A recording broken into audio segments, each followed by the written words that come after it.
Our guests tonight are some of the hardest working women I know, who in the last few years have banded together to forge an unparalleled Sydney-based printmaking collective for women by women. Since its conception with a co-curated exhibition at UNSW Art and Design in 2018, which focused on connecting women through their own practice in printmaking, Jen Brady, Sarah Rose, and Millie Mitchell have continued to empower artists through strong social media presence and frequent exhibitions. It is my absolute pleasure to introduce these incredible artists to Meeting Hill. So please give a warm welcome to More Than Reproduction. Hi. Yay! That made us sound so professional. But you are professional. You We're guys are. professional. Rushing. Oh, what's going on, guys? How you doing? Everyone feeling good? Yeah. Yeah. Doing very good, thank you. Awesome. How are Everybody, you? I'm good. It's been a wild ride, this whole process in setting all this up and getting this website up and running was a bit of a mission because both of us kind of didn't really have any knowledge of what we were doing. Jordan more than I did, but Jane, who's here as well, was a saving grace over and over. So Go Jane. yeah. Thank you. So I guess I just wanted to start by asking, or by introducing you guys, and kind of asking you some questions about what you do and your background. So, what are your backgrounds in art and printmaking, and tell us a little bit about what you make. Who wants to go first? I'll You go go, first. Jen. Okay. Yeah, well, I sort of had done printmaking like little bits in high school. I feel like everyone did lino cut in visual arts. And then I did some like printmaking electives in my BFA. So I didn't really major in printmaking, but I sort of ended up using it to inspire my other drawing practices. So Right. yeah. Cool. Sarah? So mine was similar. I started out in high school and did a lot of it for my major work. But then once I got to uni and majored in it, I completely changed how I approached the medium and decided to be more sculptural and explore materiality. So what I like to do is I usually screen print onto mirrors and make sculptures out of them, and more explore the three-dimensional. Because I think just personally, what I love about art is the visceral nature it gives you. So I kind of want to explore that in a medium that was kind of always considered 2D. Awesome. Yeah. That's really Yeah, cool. thanks for sharing that. I have to admit, I didn't hear about you guys until Pat introduced me to your collective, which is really cool because now we're a collective interviewing a collective. So as I was going through your Instagram, I saw that you had this event called Women Wednesdays. So my question to you is, what is the process for finding artists to showcase? And yeah, what's your process with setting that up? Well, I guess we started with like our network and looking through like who we'd been doing uni with and who we're all connected with, and then it's kind of grown out from there. So yeah, it like started with our profiles and then headed into isolation, and we're looking for ways to like keep ourselves occupied, I guess. Do you guys have anything to add? Yeah, I think we'd already established ourselves as doing monthly artist profiles on our website, and we were trying to think of a way that we could venture out of just doing that. And because we were in lockdown, we couldn't do exhibitions that we might have had planned. So we're like, what if we just ask an artist to come in and just use our Instagram account, and we can help like combine our audiences. We can show off what people are doing in isolation. And yeah, we just kind of see someone, we're like, hey, we like your work. Do you want to use our Instagram? And I Go think Rose. it allows for like playfulness. So you can see an artist working, mucking around in their studio, and it's not such a clinical interaction as what you will get from like written interviews. Yeah, it's a bit Yeah. more casual and personal. Yeah. That's kind of interesting and a similar approach to how we're running things with Origin. For like when it came to kind of deciding how we wanted people to jump in, the original idea was that anyone could run their own origin exhibition. And so, we're right now, and this exhibition is currently on, we're hoping that, this is kind of our introduction to origin exhibitions. We've got another one coming up in September. But we're hoping that anyone who feels like they can produce media art can create their own origin exhibition. And that way, our work becomes synonymous with media arts. And in some ways, Women Wednesdays kind of has that same energy, in that it's like, well, it's a collective, and these women who are part of the spotlight are part of the community and are part of the army that is More Than Reproduction. We will take you down. I like that.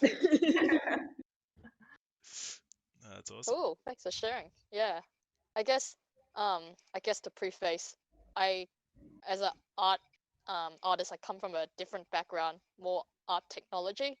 So I'm rather curious to hear what's the significance of starting a female-only print collective, and is that in response to some of the frustrations that you have with sort of gender inequality or gender representation that might go unmentioned in these spaces? Yeah, for sure. I think I don't know, we can't be a female identifying art collective without being political towards gender inequality in the arts. Yeah, I think we've all sort of experienced different stages of inequality within the art world. I think it's evident everywhere, not just printmaking. The fact that at uni, at least in the BFA degree, it felt like 80% of the classes were women or non-cis male. And then you look at the art world and who's being represented by galleries, and it's predominantly male. There's sort of like a weird dynamic going on there. So I think we wanted to, I don't know, touch on that and our experiences with feeling like women were underrepresented in the art world, but also the fact that printmaking is an underrepresented technique and medium, and that there's also the whole gender dynamic within that medium as well. And yeah. And I think the relationship between women and printmaking has always been under conflict. Like, a lot of the time, women printmakers weren't ever recorded, their histories weren't documented. There's this whole gap in print history. And I think it always just came down to this assumption that women weren't strong enough to print, and those kind of stigmas around who could make and who couldn't. But Millie might have some great insights into that. So. Oh, do I? Yeah, I'd like to hear you elaborate. Yeah, I'm pretty interested in the history.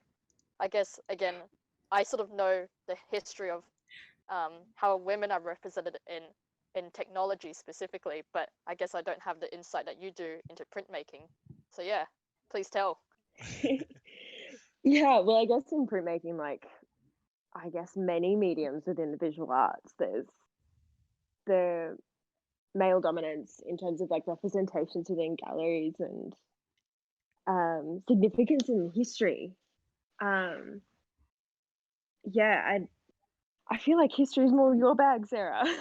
Right. I kind of thought your way to expand maybe on like the studio experiences and the physicality of being a woman in a print space. And I guess you're quite often in studio spaces within your work. Yeah, because I've found that being in studios, you quite often hear that term like boys club thrown around. I heard that a lot. And experienced it a lot. Yeah, especially with like, so my main medium is lithography, and you're dealing with like big slabs of stones that weigh multiple kilos, and in order to like set the pressure on a litho press, I found myself literally having to hang off the lever to pull it down, so like using my entire body weight. Right. And so there were a couple of instances where guys would walk into the studios and be like, do you need a hand? I'm like, no, I got it, thank you. Yeah. I know what I'm doing. Yeah, I had no idea. Wow. Yeah. That there was so much physicality involved in this practice. Yeah, in all of them, really. It's not just lithography, because I know with etching, there's a lot of upper body strength in terms of like setting the pressure, and with like lino, it's then again setting pressure is like the biggest thing. But with screen printing, it's also then like stretching and like hyperextending your body, and it's just such like a physical strain. And I think there's like that stigma around the female form as like not being able to handle that as well, which is just a lie. Right? Yeah, Such a lie. Yeah. it's not just in like the weight of things, it's like the materials you're using. You're working like with etching, a lot of the time you're working with highly acidic they're acids, so they're highly but like you're working with like really dangerous toxic substances, and anything that's considered like hardcore or aggressive is never associated with women, or at least hardly ever. And then when it is associated with women, there's always a particular stereotype of like a grungy, cool, punk gal. But like, yeah, I think printmaking, although it looks nice and is usually quite clean and polished, has such a like grungy and like, I don't know, corrosive, for a pun, hardcore process that's involved, and it's just never associated with the maker, I think. Yeah. And I think that's kind of interesting, because the process of getting something perfect in print requires iteration after iteration, right? It's this process of like testing and checking, to see if you're using the right amount of pressure or the right amount of ink or the right amount of, whatever you're using. And the result is a really strenuous process, which you guys, in all of the content that you produce, make really, really clear. And that's something that I think I wasn't, as someone who did media art, I was never really exposed to printmaking outside of high school, as far as like doing it, unless it was in my book and I was sketching or whatever else. What you guys, I think, do really well is show the process and show the kind of iterative streak that goes into producing work that is some of the best work, genuinely, and I say this wholeheartedly. Like, the work that comes out of the exhibitions that you guys produce and individually is phenomenal, and I'm so inspired by you three. You are a kind man, Patrick. I'm literally blushing. That's so sweet. On that note, I kind of wanted to talk next about what I guess people in general, but specifically men, can do to contribute to supporting and empowering women in art, but also just kind of in general. I know there are a lot of men. I guess we're kind of seeing this same consciousness evolving with a lot of situations where oppression is present, like the Black Lives Matter movement as well. But people, I guess, are becoming more conscious of knowing that they want to be an ally to a cause, but not knowing how to be that kind of ally. And sometimes, positive moves and end up being a bit regressive, and that can be a bit frustrating. And it's all about correcting. So I guess from your angle, like, what is the best way, or what are some of the ways in which people and men can support women in printmaking and in art from your end? Yeah, well, I guess it's as with anything, just like don't be a dick about anything. Just like I feel like it's a really hard one to answer, because I don't think there's one specific thing that can be done, or like a list of things. Yeah. I guess it's ultimately like a whole mind shift in your approach to the art world or whatever project it is. And like, I don't know, it's not just about cis men helping cis women, it's about artists of all genders actively seeking to support artists of any medium. And just, if you see something that you think looks cool, share it, show it to your other friends. If you, just get it, ask people, ask how you can be engaged. If you see something and you want to be involved, say, hey, I'm not a printmaker, what can I do? Like, for the most part, it's just follow us on social media, tell your friends, come to our shows when they happen. I don't know. I guess be nice. Yeah. Yeah, kindness goes a long way. Yeah. I think just treating people as people, like, regardless of whatever, I guess, defines them. is just like the way to go about anything. Yeah, awesome. Yeah, I don't know if that answers the question, but that's all I can think. No, I think it does. I think it does. Last night when we spoke to Deb, we were talking particularly on confidence in young women and how often it was in relation to programming, and Mhm. we were kind of saying, and Jane has a perfect example of this, about how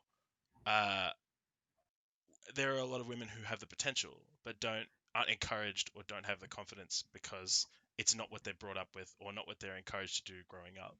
And the best ways in which you can see a shift is by being positive about those kinds of things and being gender neutral about those kinds of things. And so I guess in the same vein, that's where I was kind of trying to direct the question into, like, what little things do you notice that could be benefited? But I think you guys answered the question. Okay, cool. That's good. Yeah, I might Yep. yeah, I might take it from another angle. We talked a lot about gender, I guess, but I guess for myself as a Chinese Australian woman, sort of curious about your thoughts on the way that Western art has taken inspiration from Eastern printmaking. What are your thoughts about that? Yeah. Well, Millie go. Okay. I think, like, specifically in terms of printmaking, Western printmaking has so much to learn from Eastern traditions in terms of, like, I've done quite a bit of research into Japanese printmaking, specifically in terms of like the Edo period, and I just look at the skill that those works have, and I have no hope of replicating that. But I think we have a lot to learn from their processes, given that obviously we have a lot of technology to work with now, and they didn't. So technically, we've got a lot to work with there, but also they had such a way of telling stories. And personally, that's something that I aspire to. And I guess it also goes into, in any art field, we look to what came before, and that is such a rich history in Chinese and Japanese cultures in particular, from my own experience. But I know that Thailand has a huge history in it as well. I think it's Chiang Mai has a really good studio specifically. So that's my personal experience with it. Is it just Right. I'm just so in awe of what they can achieve with so little, I guess. Yeah, I remember when I was walking through the Japan Supernatural exhibition, and then like you go to an artwork, you think, oh wow, that's a really impressive drawing because the lines are tiny, and then you walk up and you read the wall text. Like, how is that a wood block? How do they? Those I didn't like. I'm not very talented when it comes. I don't know. Printmaking is not my forte, and being anywhere near neat and tidy is not my forte. So when I see that, it just kind of like takes a bit of my soul out of my body. It's so precise. So precise. Yeah. Yeah, it's actually, I didn't even realize that until you pointed out, like the really the sort of like Japanese woodblock masterpieces. Yeah, the fact that you pointed out that the tiny fine lines were made with wood just boggles the mind. Yeah. Yeah. Yeah. I guess to draw a little deeper with you, Millie, I noticed that one of Yeah. your artworks, Free Working Beauties, actually features the Japanese Yeah. style patterns. What's the sort of rationale or your thinking about that particular piece of work? Yeah, so that particular work sprung out of, at the time I was looking a lot of at appearance and reality. And so I was looking at specifically like celebrity models and supermodels in media, and the way that the female form is presented in media. And then I kind of drew a comparison to the way that courtesans and prostitutes were presented in like Edo period prints. And I was kind of looking at like the objectification of the female form, and specifically the idea of like selling your body. And so I was kind of drawing those connections and conclusions. And so that's kind of where that imagery came in. And I guess now looking at it in hindsight, it's a bit of a naive concept, but at the time it worked for me, at least. But yeah, it's a very crude, I guess, recreation or appropriation of an Edo period woodblock, which is so much better and more skilled than my hand drawn screen printed version of it. But part of the process in creating that work was going through Spotlight and finding fabric swatches to see what like kind of kimono print and styled things they had, and they had so many, I guess, westernized versions of the patterns and fabrics. And so it's interesting to see how it's kind of permeated to that level. Yeah, I'm not sure if that answers your question, but that was where that work came from. Yeah, no, that does sort of make sense because we sort of see nudes depicted in Western art quite a lot. And for some reason, when a female body is presented that way, we call it high art, right? But really, the female body should be celebrated in any way and working in, you know, whatever conditions. Yeah, so definitely agree with that. That actually leads really well into my next question. So when I was looking at that work, something, it actually brought up something that I had forgotten, but remembered when I saw it, which is that particularly in fashion, Oriental patterns still feature really heavily in fabric prints and whatnot. I'm curious to hear whether or not, you know, when we take patterns like that out of their context, whether that this is considered cultural appropriation or appreciation, and if it's appropriation, is there a more respectful way to consume this kind of art and design? I think when it comes to appropriation versus appreciation, I think acknowledgement is the middleman in that argument. I think if you're going to reference something or kind of use it in your stylization of your work, I think you need to acknowledge where that comes from, as well as its heritage, its history, how it's changed, and who that history is actually important to, and whether it's ethically okay for you to use it. I think you've got to ask yourselves these questions before you can adapt something that might have a lot of implications. And I think that's where it comes into respect and really questioning your actions and your intentions.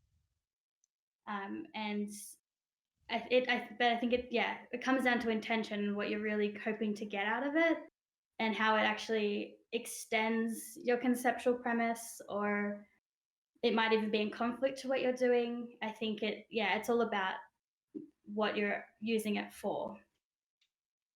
Right. Yeah, I would tend to agree. I guess in the case of fashion, the primary problem I guess some people might have is that companies like take these patterns out of their cultural context and make money off it without giving any credit, or even a cut of the profits to the original creators of those patterns. And I guess that's where the problem lies. Not necessarily, there may be some issues with wearing it, but it's more the problem with production, I guess. Yeah, absolutely. Yeah. I think where you source something from is very important. I think most artists are always very mindful of where they've taken something from. Right. Do you have any thoughts, Millie? Yeah, like I can completely agree that it I guess it comes down to education and intention of taking something and then putting it into your own work.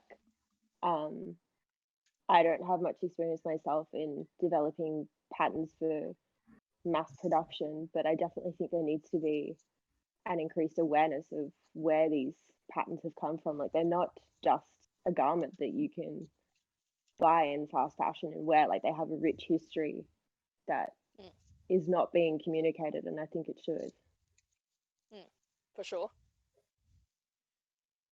And I think context plays a big part. Like, where is it being seen? And what does that do to either elevate it or change its meaning? If something's been worn on the body, I think it automatically is more personalized. And I think it could fall into that weird space where it could be controversial in that it could be celebrating that history, but it could also be the wrong voice being heard. I don't know if that makes any sense. Like, I think you have to be very mindful of your identity and where you stand within the larger ecology. And I think, yeah, just being mindful of that. I don't know if that answered anything, actually. It's kind of good in my head. Yeah, I kind of get what you mean. Like, there's that really fine line between what is cultural appropriation and cultural appreciation based on who is actually delivering that message. Yeah, I definitely agree. I think that attitude also like extends into not just fashion, but also like tattooing, right?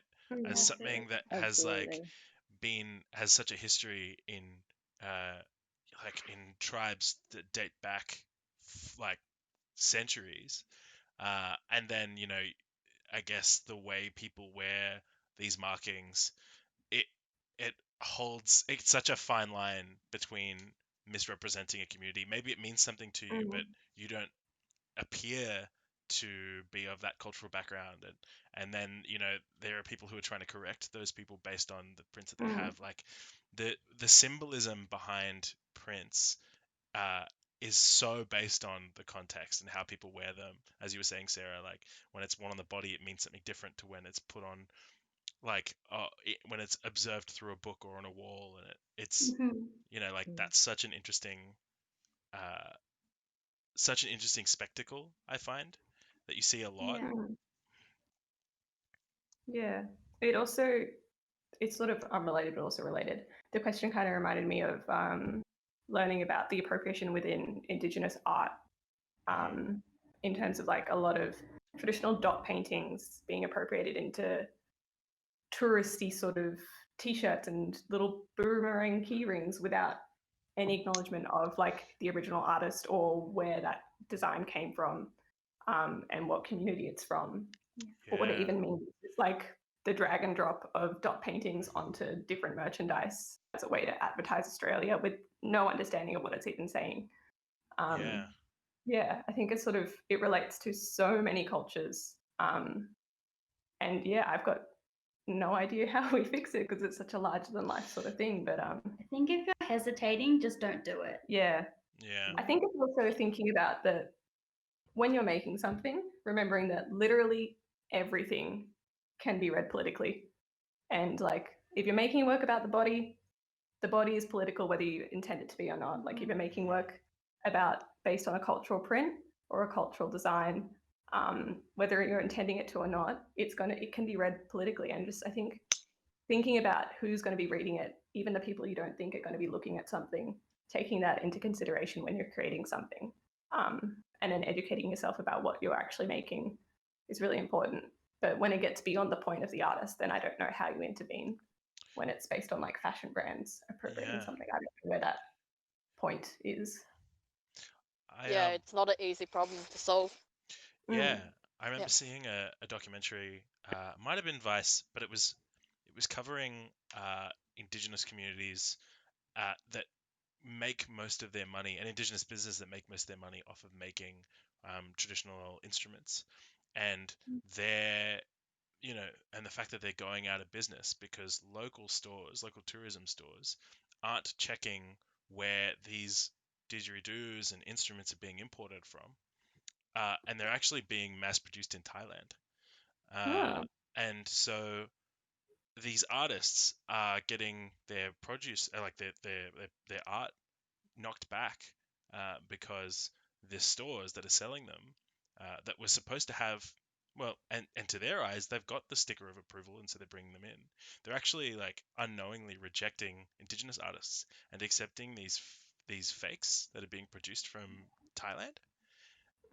And they go into it and they chase it down, and And these artists, the people who are mass producing them, are actually using the same techniques, and it looks almost authentic.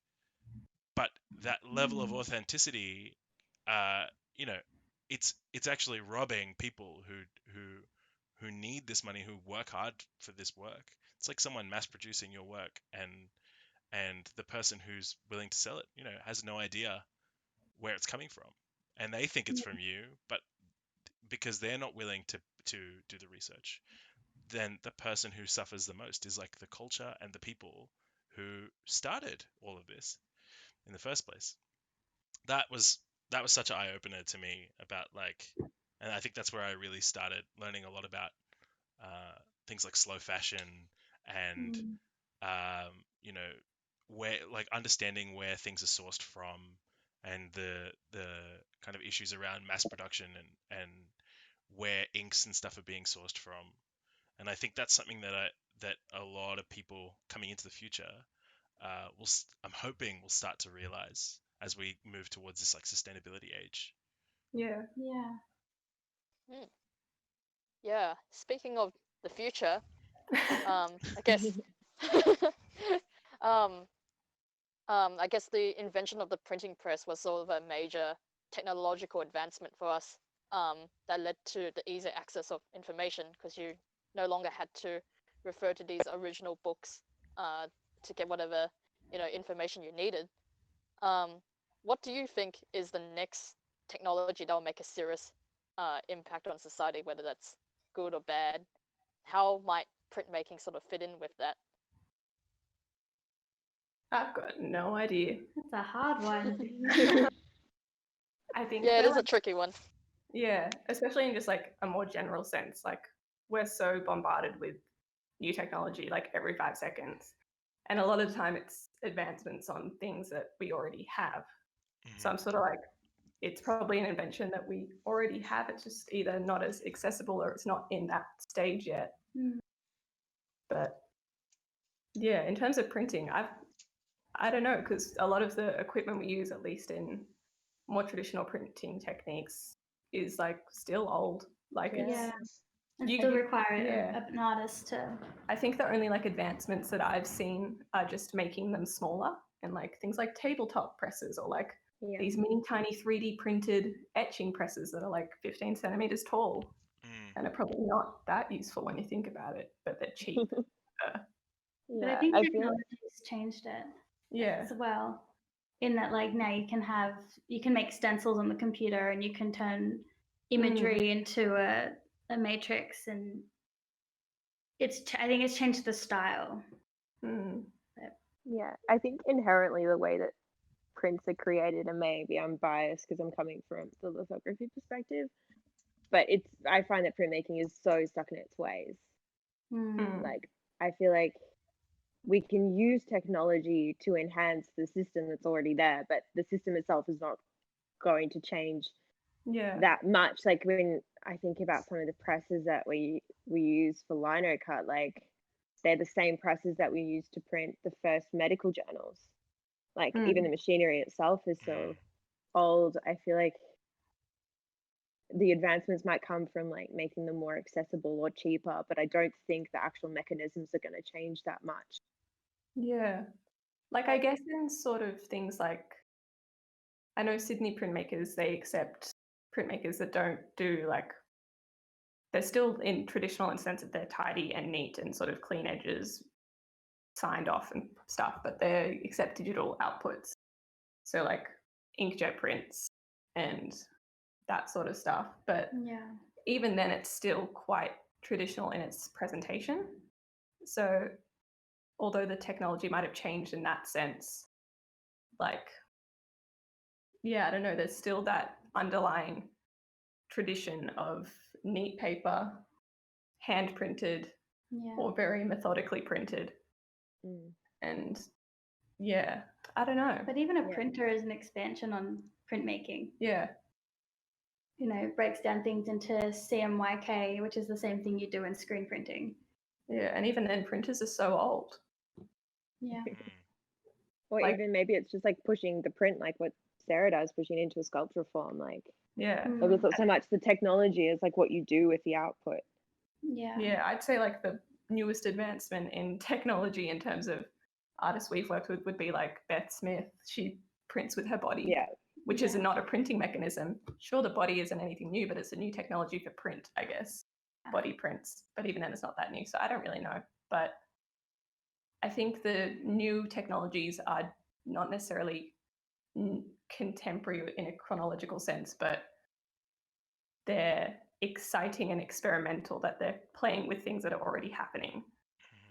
They're like an iOS update for something. And what about in regards to the way you, like, I guess the way you process and repeat your practice and iterate, does an advancement in technology assist in documenting, and has it, do you think, in the last couple of years, the documenting process has become easier, or has it lost its validity? I know a lot of people kind of feel that there's a bit of a shift, when we look at things like photography and the fact that it took up a physical space when you printed a picture, that it meant more. Do you think that there's any kind of shift in the way we receive print now because of like a digital age and the internet and a digital platform? I think there's more appreciation for the detail that can come out of a traditional print. Because we're so bombarded with imagery every day that, like, when you see, something that's got amazing layers of aqua tint and super fine detail, and that idea of slowness and taking your time to produce something, I think that is really special in an age where we do mass produce and we do just churn out works and try to do everything so quickly, and just our general lives are, everyone's rushing about. I think print can offer that kind of meditative, slow quality. I was thinking about this the other day, about the whole sort of print shown online versus print shown in person. Yep. And I think that, like, when you first think about it, you're just showing a photo of a print, so you just need to get a high quality photo and it'll look good. But when you look at a print in person, like for etching, for example, like you see the bumps of where the paper has sort of molded to the engravings on the plate. And like printing ink has like a metallic sort of shimmer in it when it's under a spotlight, and you see like the dents on the paper. And I think that can't always be translated online. Like if someone was to make an embossment, like if you just showed a photo, it would just look like a white piece of paper with a little bit of tone on it. But if you see it in person, you see it's got these shapes molded into the paper that are really sharp and exact. And I don't know if that's just enforcing the traditional conventions of printmaking, that there works on paper shown on a wall. But yeah, I don't know. It's like viewing sculpture on an online platform. Like you can appreciate it, but you can't truly connect with it. Yeah, and you don't really fully understand the materiality of it. Yeah. At the end of the day, of documentation, whether that be a scan or a high-res image or whatever, that is not the work itself. So I think there will always be a place for the original is a contentious term in printmaking, but the physical object will always have a place because of its tactility and materiality. Yeah. So I think those are really great answers.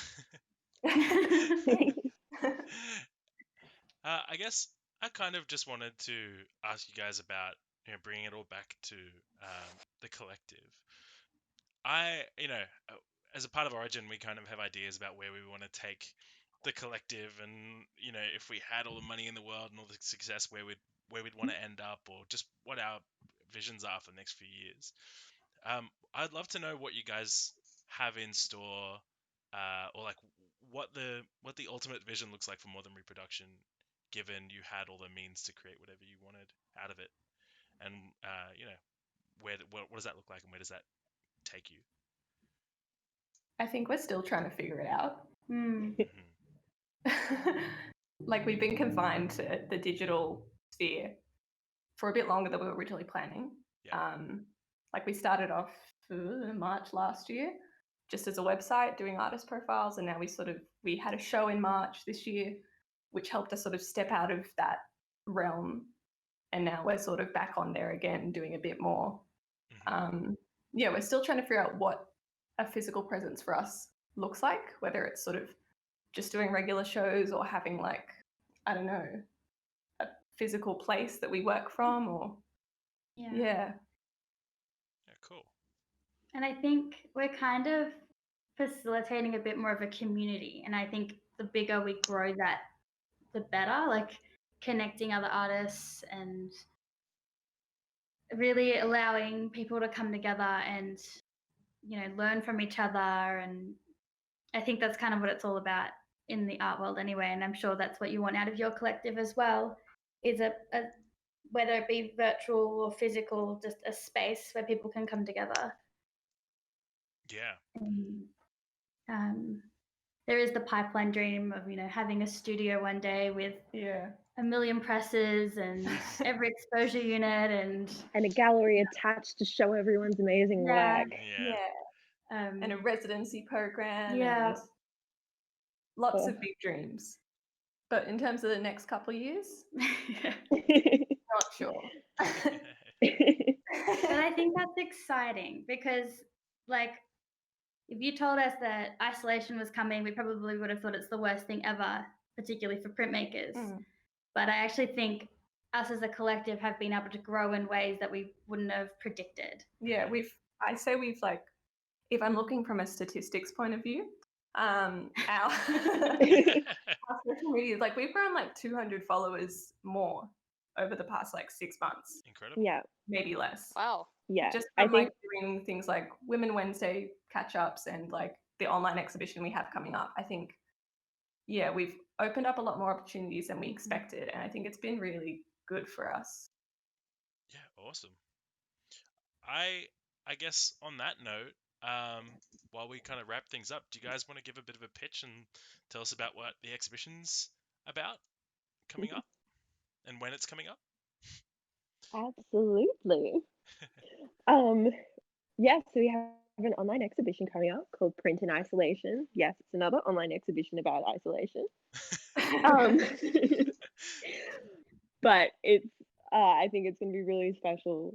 Just being able to see all the works that have come through. But we've been talking to a bunch of artists. So we had a call out, like 2 months ago now, just asking for printmakers specifically, just to see what they've done to adapt to isolation restrictions, particularly given most people have lost their access to their studios, and then that then limits how they can actually make their prints, if they can at all, and like what they've turned to for inspiration and what materials they've found, and just what they've been exposed to with their limited exposure, I guess. Yeah, we've got like 13 artists, I think.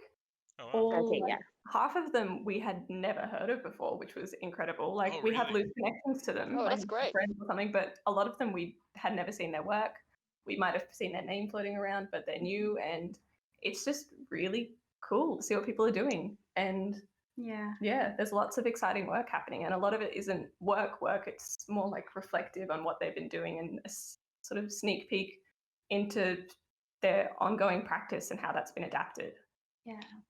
That's super cool. I can't wait to see it. This Wednesday. This Wednesday. 6 p.m. Is that on your website? MoreThanReproduction.com. Yeah. Awesome. It's free. Great.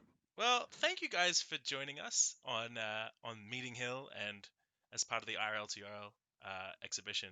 It's been an absolute treat. I said this yesterday, and I'll say it again. It really is something that is like so special to be able to have these conversations with artists who, are either locally part of a scene or, have an influence in the industries that we work around or are connected to in some way. And to be able to talk to you guys, I know, as I mentioned earlier, is like super special to me because I've seen your practices develop over time, and we're in the same spheres kind of going through university. But also I think it's super important to support each other as collectives, and also to empower women in making and in general. So yeah, thank you so much for coming on.